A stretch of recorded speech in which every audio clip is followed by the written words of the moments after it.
ना कोई दरवाज़ा, ना कोई ताला। एक छोटा सा गांव जहां घर हर वक्त खुले रहते हैं और और सबसे ज़्यादा हैरान कर देने वाली बात कि वहां कोई चोरी नहीं होती। ये शनिदेव का गांव है जहां गुनहगार नहीं होते। महाराष्ट्र में बसा एक छोटा सा गांव सिग्नापुर। 4000 लोगों से बनी इस छोटे से गांव में हर इंसान बिना ताले, बिना दरवाजे हर रात चैन की नींद सोता है, क्योंकि जानते हैं कि अगर किसी ने यहाँ कोई गुनाह करने की सोची तो ऐसी सज़ा मिलेगी जो कानून से भी ज़्यादा खतरनाक होगी। ऐसी सज़ा जिसका फैसला कोई कोर्ट या कोई गांव का मुखिया नहीं करता, बल्कि ये सज़ा देते हैं एक देवता जो एक मूर्ति के रूप में यहाँ प्रकट हुए थे। एक देवता जो अपनी दिव्य शक्ति से अपने भक्तों की रक्षा करते हैं, लेकिन उसी शक्ति से बुरे कर्म करने वाले लोगों को कुछ ही पलों में तबाह भी कर देते हैं। यानी कर्म फलदाता और न्याय के देवता शनिदेव। शनिदेव सनातन धर्म में सबसे ज़्यादा गलत समझे जाने वाले देवता हैं। हमारे ग्रंथों के अनुसार हमारे कर्मों का हिसाब रखने वाले 2 देवता हैं, शनिदेव और यमदेव, जो भाई भाई हैं और दोनों ही सूर्य देव की संतानें हैं। ये दोनों ही हमारे कर्मों का हिसाब रखते हैं और उन्हीं के अनुसार हमारी जिंदगी पर ग्रहों का प्रभाव पड़ता है। स्कंद पुराण के अनुसार शनिदेव सूर्यदेव और छाया के पुत्र हैं। शनिदेव की आंखें अक्सर झुकी रहती हैं, लेकिन जिन मंदिरों में शनि की आंखें खुली होती हैं वहाँ पर भक्त उनकी आंखों में नहीं देखते। वहाँ पर भक्त शनिदेव का आशीर्वाद लेते समय उनकी आंखों में नहीं देखते। ऐसा माना जाता है कि ऐसा करने पर शनिदेव की वक्र दृष्टि उन पर पड़ सकती है। वक्र दृष्टि यानी ऐसी नज़र जिसके पड़ने से आपके ऊपर मुसीबतों का पहाड़ टूट पड़ सकता है। इसीलिए शनिदेव को लोग कर्म फलदाता के रूप में मानते हैं। लेकिन शनिदेव को ये उपाधि कैसे प्राप्त हुई और उनकी वक्र दृष्टि होने का क्या कारण है? क्या आप जानते हैं कि शनिदेव ने जन्म लेते ही अपने पिता सूर्यदेव को ग्रहण लगा दिया था? शनिदेव का जन्म कोई ऐसे ही नहीं हो गया था। उनके जन्म लेने की भी एक बेहद दिलचस्प कहानी है। एक समय की बात है कि सूर्यदेव की शादी संज्ञा से होती है। संज्ञा विश्वकर्मा, जो देवताओं के आर्किटेक्ट माने जाते हैं, उनकी पुत्री है। संज्ञा अपने पति सूर्यदेव के साथ खुश तो थी, लेकिन सूर्यदेव के तेज को वो सहन नहीं कर पा रही थी और सूर्यदेव का तेज और चमक उनसे सहन नहीं हो रही थी। उनकी ऊर्जा से बचने के लिए अपनी परछाई छाया का निर्माण किया और अपनी जगह छाया को छोड़कर देवी संज्ञा वापस अपने मायके लौट गई।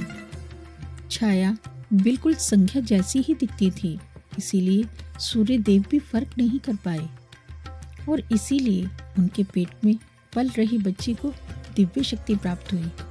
लेकिन जब उस बालक का जन्म हुआ तो सभी देवता ये देखकर हैरान रह गए। सभी जगह अंधकार फैल गया। सूर्यदेव का पुत्र होने के बावजूद ये बालक बिल्कुल भी तेजस्वी नहीं था।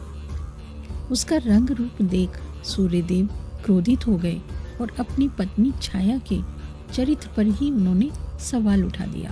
कहते हैं सूर्यदेव के हाथों अपनी माँ का अपमान होते देख नन्हे शनिदेव बहुत क्रोधित हो गए और उन्होंने अपनी वक्र दृष्टि से अपने पिता सूर्यदेव की ओर देखा और उनकी वक्र दृष्टि पड़ते ही सूर्यदेव का तेज कम होने लगा। साया और उन पर एक काला साया सा छा गया, यानी सूर्यदेव पर ग्रहण लग गया। इस विचित्र दृश्य को देख सारा देवलोक दंग रह गया। अपनी इस अवस्था का कारण जानने के लिए सूर्यदेव भगवान शिवजी जी के पास गए। तब शिवजी जी ने उन्हें बताया कि उनके कुल में जन्मा ये बालक एक दिव्य शक्ति के साथ जन्मा है।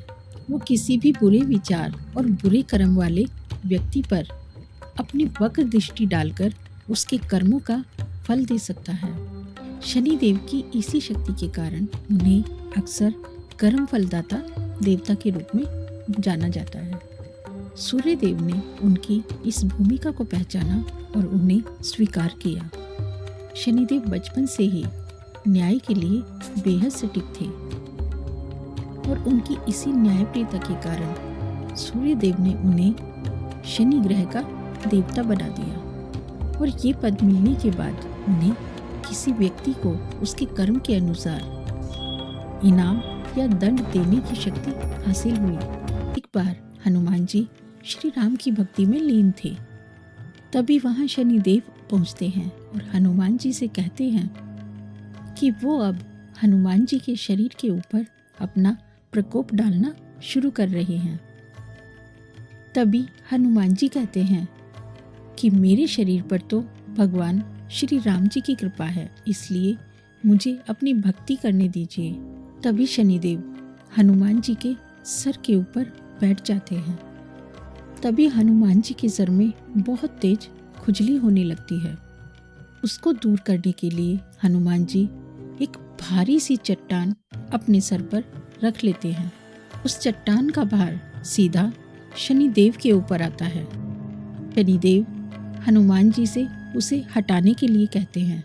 हनुमान जी कहते हैं कि मेरे सर में खुजली हो रही है, इसलिए ये चट्टान मैंने अपने सर पर रखी है।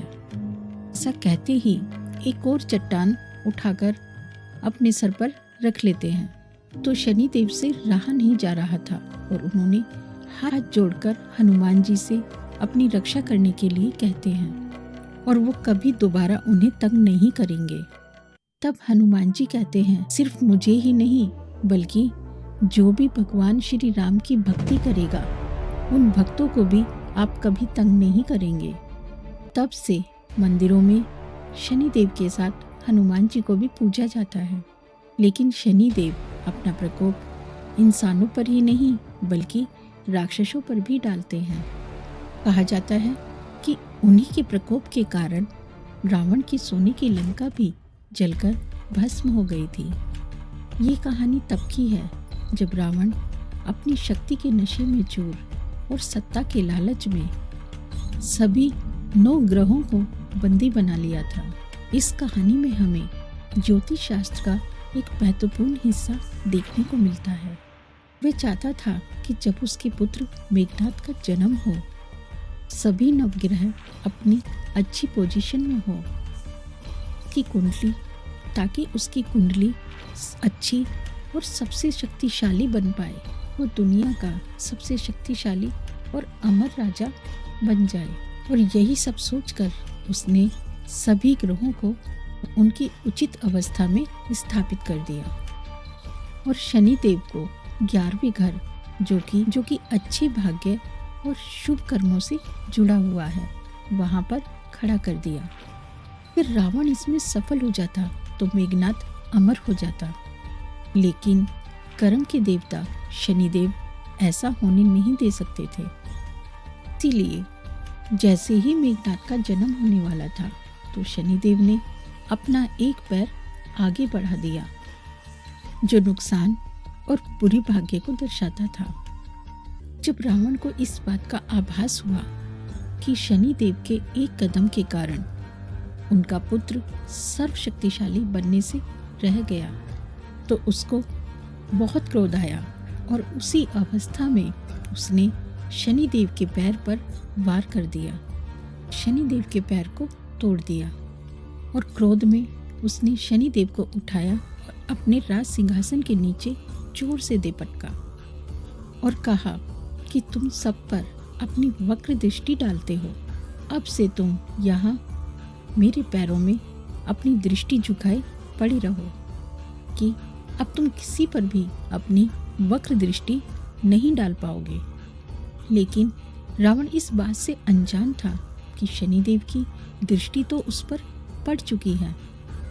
ऐसा ही हुआ जब कई सालों बाद हनुमान जी सीता की खोज में लंका आए और उन्होंने रावण के यहाँ से शनिदेव को मुक्त कराया। और जैसे ही शनिदेव वहाँ से मुक्त हुए तो उन्होंने अपनी दृष्टि लंका पर डाली। उनकी दृष्टि पड़ते ही लंका का बुरा भाग्य शुरू हो गया और कुछ समय बाद ही हनुमान जी की पूंछ में आग लगने के कारण पूरी लंका जलकर भस्म हो गई। सूर्यवंश में जन्मे राजा हरिश्चंद्र सत्यवादी, दानवीर और अपनी प्रजा का ख्याल रखने वाले थे। हर तरफ उनकी अच्छाइयों के चर्चे थे, लेकिन फिर भी उन पर एक समय ऐसा आया कि उनका पूरा वैभव छिन गया। देखते ही देखते राजा हरिश्चंद्र राजा से रंक बन गए। शनि चालीसा के अनुसार इन सब की वजह भी शनिदेव की वक्र दृष्टि ही थी। लेकिन हरिश्चंद्र तो अपनी अच्छाइयों के लिए जाने जाते थे, फिर भी उनके ऊपर शनिदेव ने अपनी वक्र दृष्टि क्यों डाली? कुछ प्रचलित कहानियों के अनुसार राजा हरिश्चंद्र को अपने दानवीर स्वभाव का गर्व हो गया था।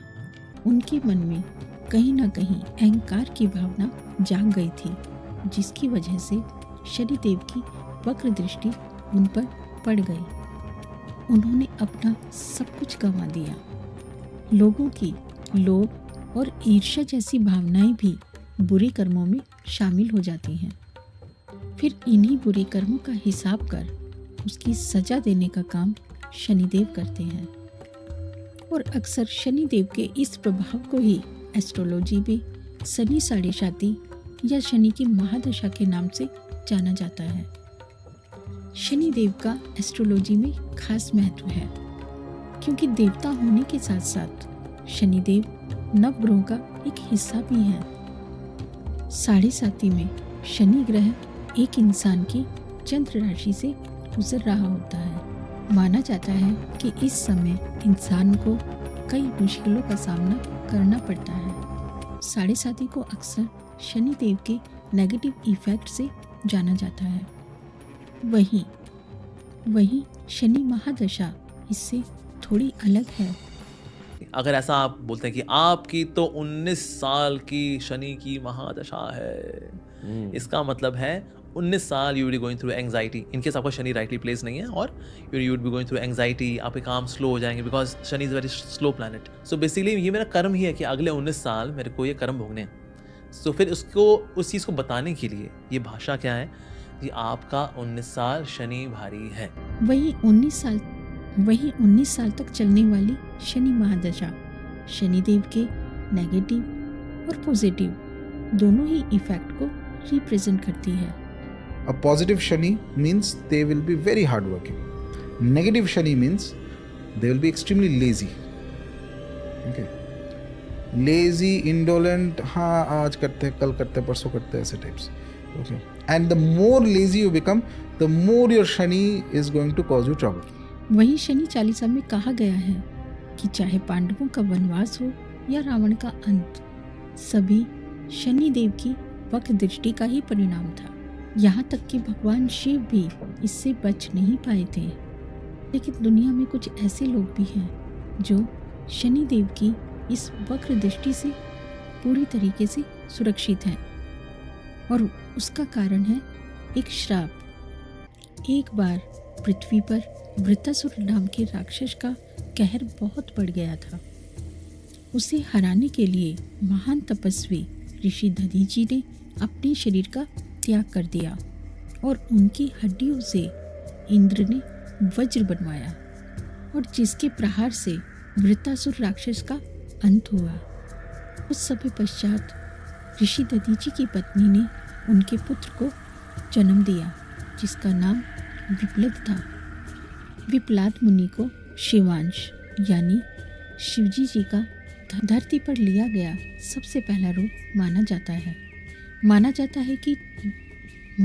है कि छोटी सी उम्र में ही विप्लाद ने तप कर अपने पिता की तरह ही तपस्वी पद हासिल कर लिया। विप्लाद के मन में बचपन से ही अपने पिता की मृत्यु को लेकर काफ़ी सवाल थे। एक दिन अपनी तपस्या के द्वारा उन्होंने देवताओं से ये सवाल पूछे कि मेरे पिता की मृत्यु इतनी जल्दी क्यों हो गई। तब देवताओं ने बताया कि इसकी असली वजह थी शनिदेव की वक्र दृष्टि। जो माँ के गर्भ में पल रहे विप्लात के ऊपर पड़ गई थी और इसी वजह से उन्हें पितृशोक का सामना करना पड़ा। ये बात सुनकर विप्लात मुनि बहुत ज़्यादा क्रोधित हो गए और उन्होंने शनिदेव को श्राप दिया कि अब वो नवग्रहों का हिस्सा नहीं रहेंगे। शनिदेव का पद चले जाने के बाद ग्रह दशा में मुश्किलें आने लगी। इसीलिए सभी ग्रहों ने देवताओं के साथ मिलकर विप्लात मुनि से प्रार्थना की कि वो अपना श्राप वापस ले लें।